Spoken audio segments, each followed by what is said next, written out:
As good ministers that we should be, good disciples of Jesus Christ, we should understand and have empathy for every person.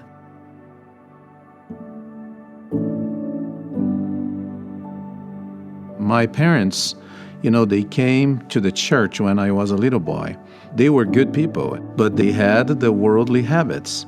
So my father drank, my father smoked, my father had other habits that came from the world, and my mother was a very religious person, but she also had different habits.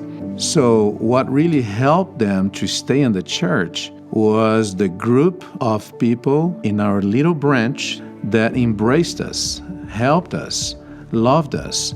We would receive visits every other week from someone in the church. We would be invited to family home evenings in their homes.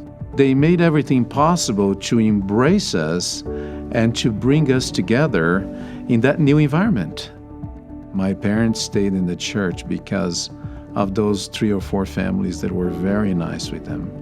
When we understand people and their conditions and their circumstances, we tend to act in love. We tend to embrace them according to their needs.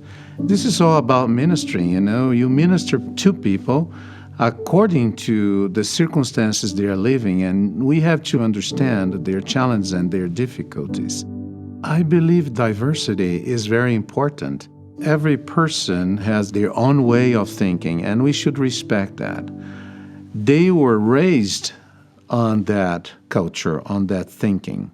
And people take some time to really realize that there are different ways, there are even better ways to live, and we should be patient. We should just love people and respect the way they think, the way they live, and embrace them.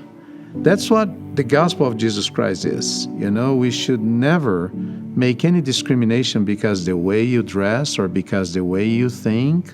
We are all children of God.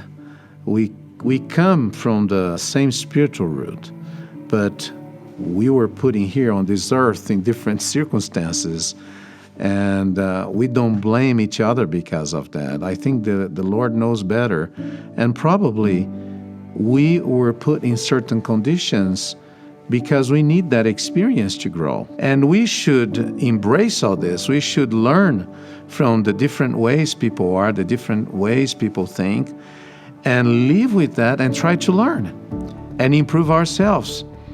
I think when we learn these differences, when we learn to live with these differences, we are more understanding. There is no stronger power in the world than the power of love, because when you give yourself to people, people feel the love of the Savior, because this is a Christ-like attribute. So when you express that in your actions, people will be feeling the love of the Savior. We need to be an instrument in that regard. This is not about us. This is not about me or about you. It is about what the Savior, Jesus Christ, wants to accomplish through our service. And that's why the Lord gave us the opportunity to serve. That's all about the calling in the church. That's all about service in the church. We just help people to feel Savior's love.